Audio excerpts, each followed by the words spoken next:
Всем привет! В этом видео я хочу пригласить вас вместе со мной окунуться в интересный эксперимент и связать резинку для нашего изделия нестандартным способом. Ну вот по моему образцу вы, наверное, уже многие, кто понял, что я тут собираюсь делать, и я еще предполагаю то, что я думаю, что я, может быть, сюда, в этот кармашек, мы будем вязать круговое вязание с открытыми вот этими краями. Я вставлю вот обычную бельевую вот такую вот резиночку. Но это мы посмотрим, если вдруг мне будет не хватать вот этой вот натяжки, ну то есть, скажем так, самой резинки. Я, конечно же, после того, как сделала свой образец, я прописала себе алгоритм, то, что я буду делать, потому что, ну, все у меня немножко меняется в процессе вязки, будет и плотность, и заходы, несколько итераций будет у меня, повторений. Вот я такой вот записала алгоритм. И сейчас что я хочу сделать, это сделать расчет моей резинки, моей будущей резинки. Значит, входные данные у меня такие. Обхват талии у меня 72, ну 72-74, но я напишу 72, я думаю, что будет достаточно.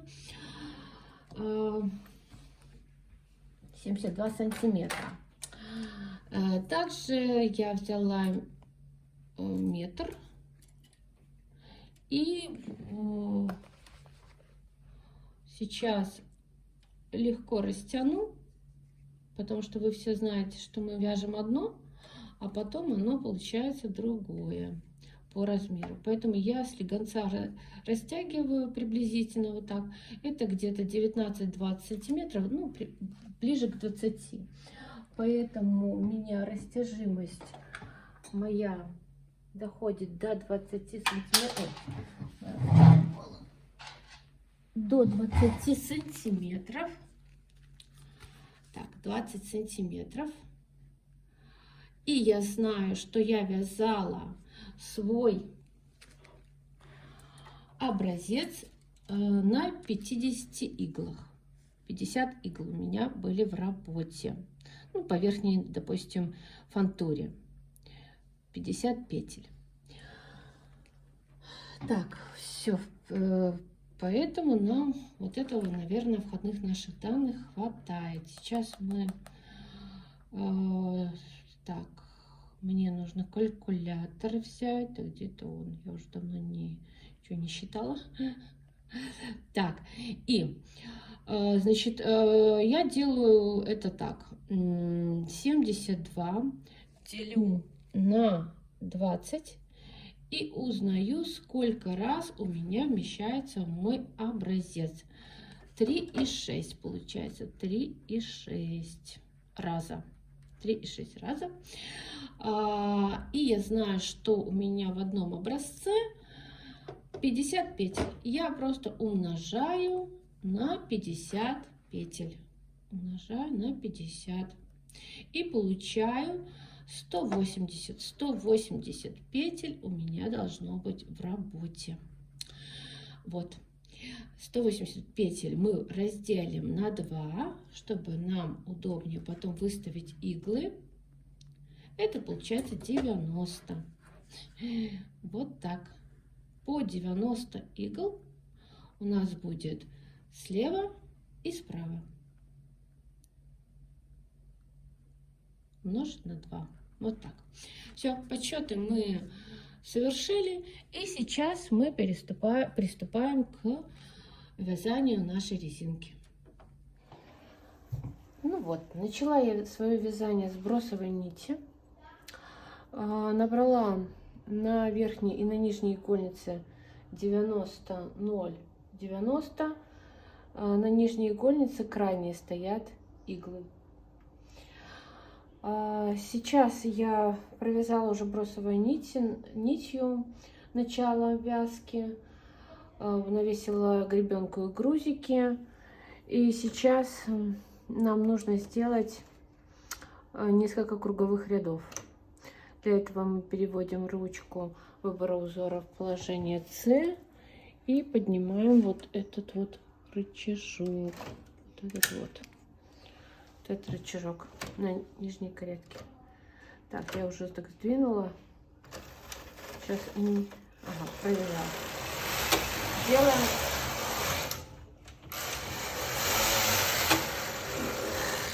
провязываем несколько кругов.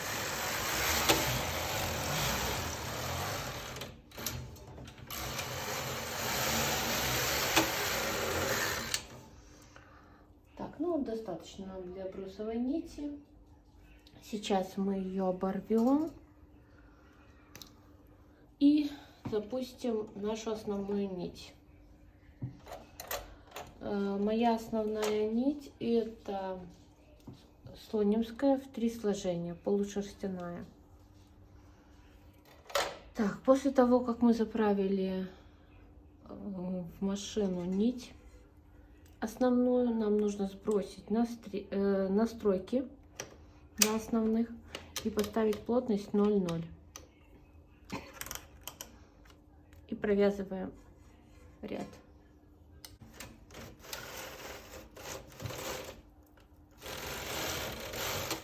Каретка у нас сейчас с правой стороны, и мы сразу же после первого ряда начинаем вязать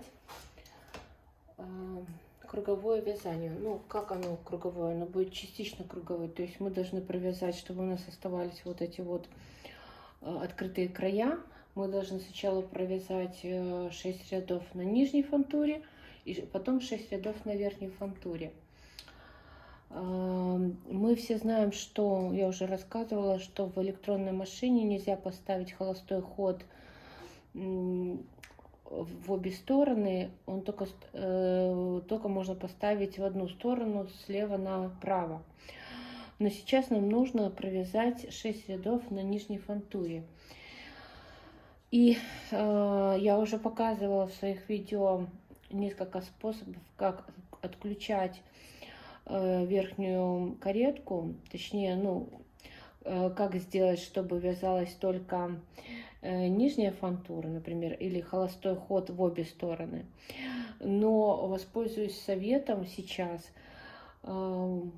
девочки, которые мне Ольга написала в комментариях. Очень крутой способ, на самом деле вообще супер, очень легкий, и рекомендую всем. Спасибо большое за совет. Значит, мы должны сейчас провязать, но это обязательно, первые 6 рядов на нижней фантуре. Сначала я поставлю плотность 5-5, чтобы не забыть. Мы будем вязать вот эти круговые ряды на плотности 5-5, да? Кстати, ручка сдвига фантуры стоит у меня сейчас на H5. И мы просто поднимаем вот эту каретку, то есть вот этим вот защелкой мы поднимаем ее, и тем самым мы ее отключаем. И сейчас мы будем вязать только на нижней фантуре 6 рядов.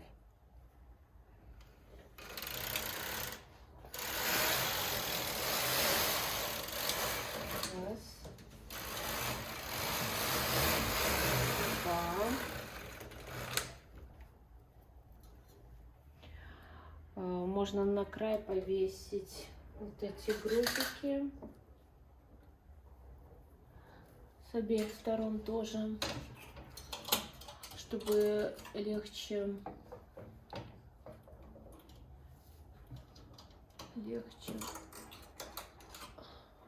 провязывалось, то есть не сбрасывались петли, ну и провязывались петли, самое главное, чтобы так. И с этой стороны тоже я вешаю, с левой стороны тоже я вешаю такие же грузики.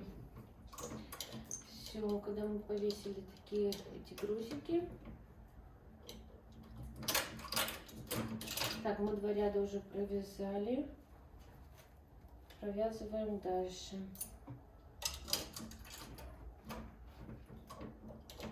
Так.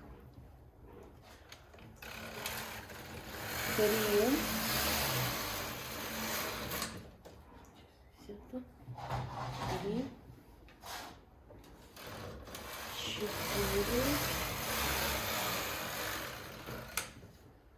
4.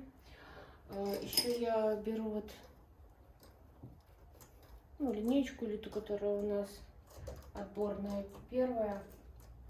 Вот так чуть-чуть задвигаю, помогаю продвинуть полотно. 4. 5.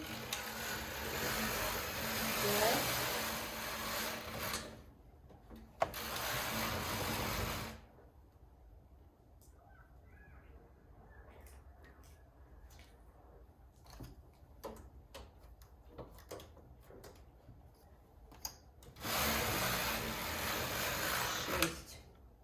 И тут обязательно нужно следить, чтобы все иглы провязались.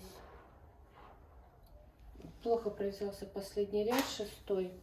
И я решила спустить его, распустить и поднять петли, чтобы поднять иглы, чтобы легче он провязался.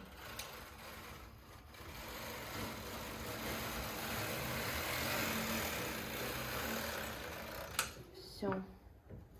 Мы провязали. Теперь мы вяжем, должны провязать только верхней кареткой. 6 рядов на плотности 5. Поэтому мы сейчас ставим ручки, вот эти рычажки, в верхнее положение с обеих сторон. А здесь ничего не меняем. Провязываем 6 рядов.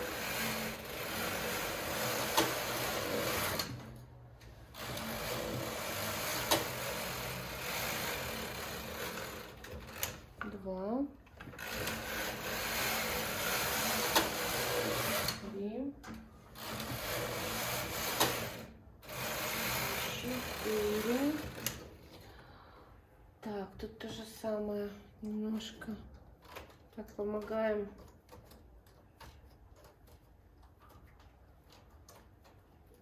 Сделать оттяжку дополнительную. 4. 5.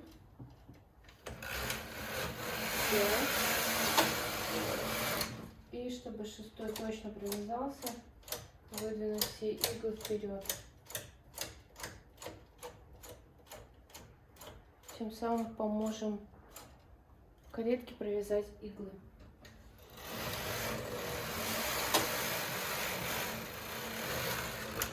Все у нас получилось. Отлично, все провязалось, все посмотрели. И сейчас мы переходим на вязание на всех иглах. Точнее, как бы на полный ластик мы вяжем. Для этого мы отключаем все настройки, переводим до основных и поставим плотность 2 точки. 2 точки или 3, вот так. Как машина вяжет и какая нить используется. Я просто... У меня написано хоть 3, но я хочу, чтобы она была поплотнее немножко. Так, и вяжем 4 ряда.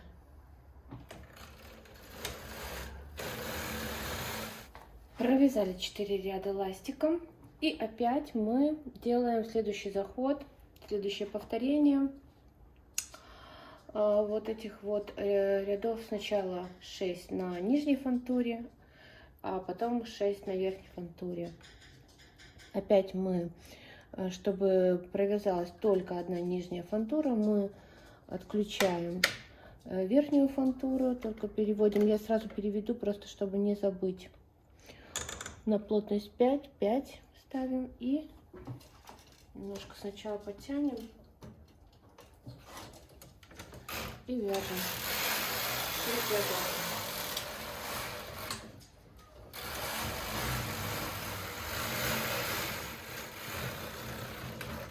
Все.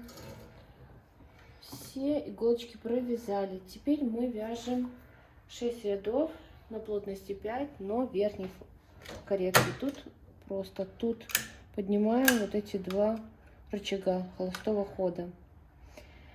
И немножко сразу подтянем так. И вяжем только верхней кареткой 6 рядов.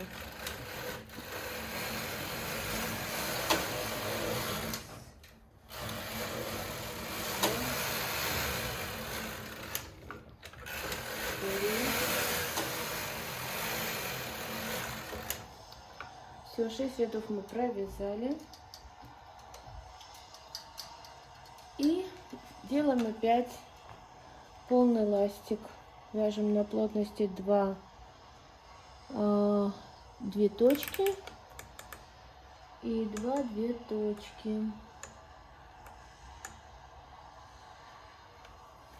Могу понять, это 3. Вот так. Угу. Только рычажки опустим вниз. Все, 4 ряда.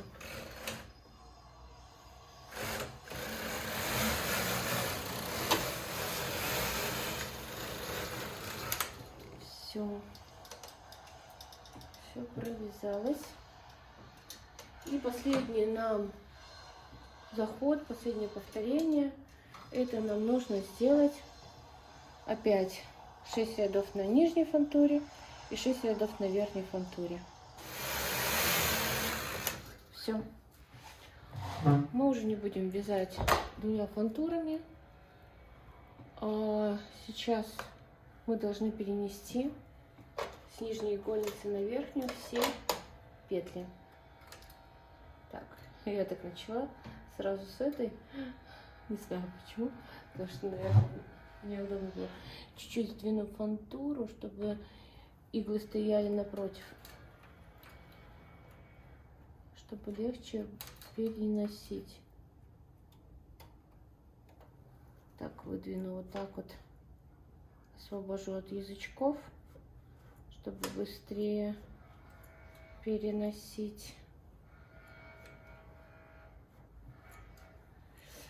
И переношу все иглы. Так, чуть-чуть еще надо. Так.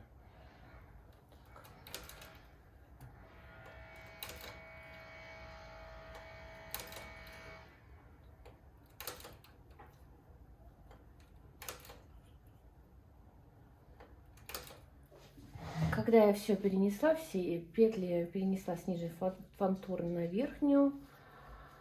Так, отпорола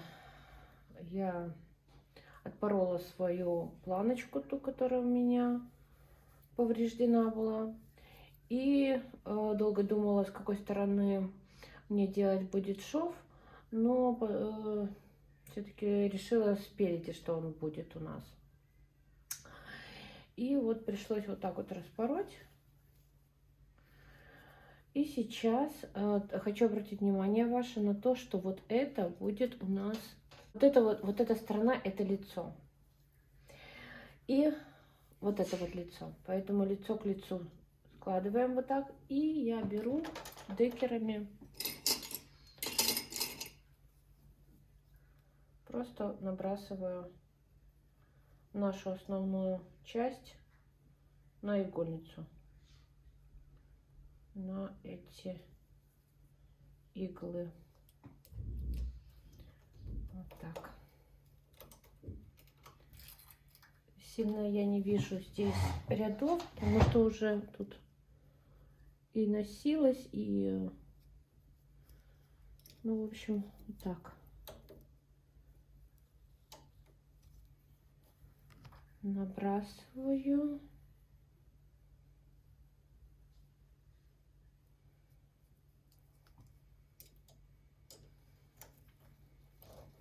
Чуть-чуть приспариваю.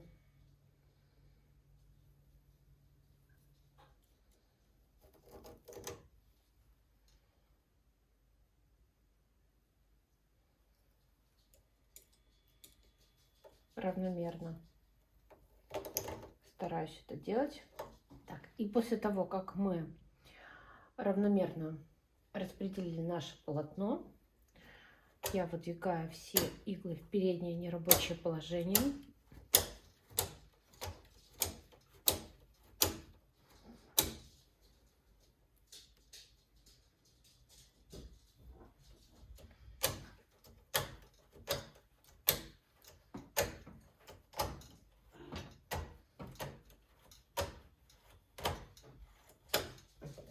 Так.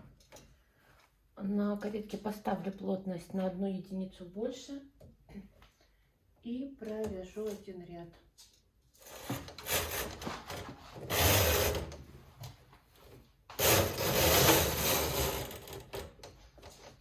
Так, все. Я не люблю с этой стороны закрывать петли, поэтому я провяжу еще один, чтобы каретка была с моей длинной стороны. Все, и сейчас закроем через 2 голка нашу резиночку. Закрываем через 2 голка, чтобы не получилось, как у меня в прошлый раз. Это нам даст такое хорошую растяжимость.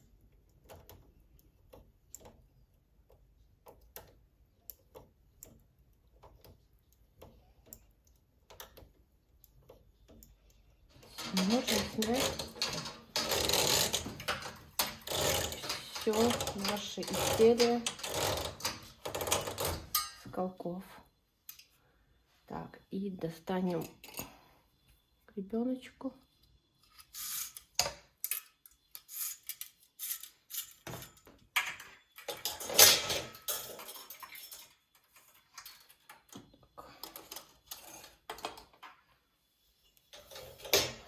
Пишу лишние нити, чтобы не болтались. И снимем сразу бросовую нить. Тут у нас должно быть 2 хвостика.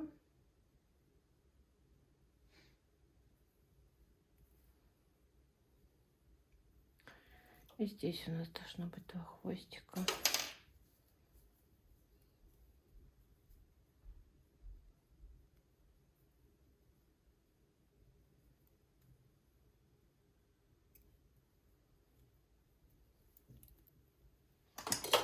Так.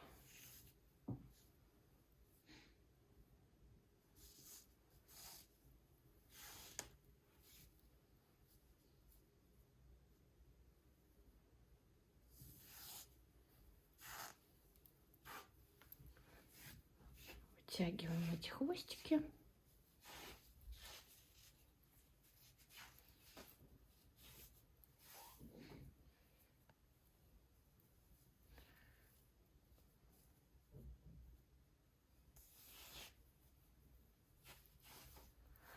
Так, ну и что еще хочу сказать, что можно делать и когда у нас, получается, мы подвязывать можем эту резинку. То есть мы могли бы сразу надеть вот это вот полотно основное и связать эту резинку. И уже потом красиво закрыть петли, вот эти верхние. Но я решила сделать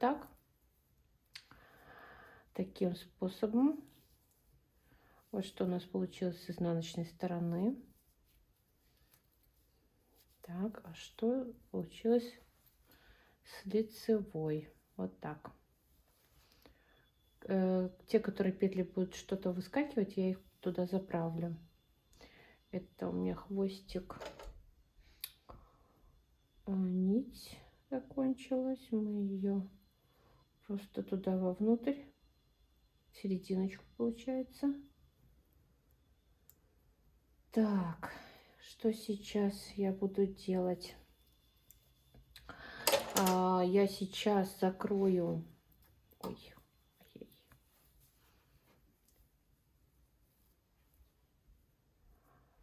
Я сейчас закрою, получается, лицевые петли вот с этой стороны, с лица.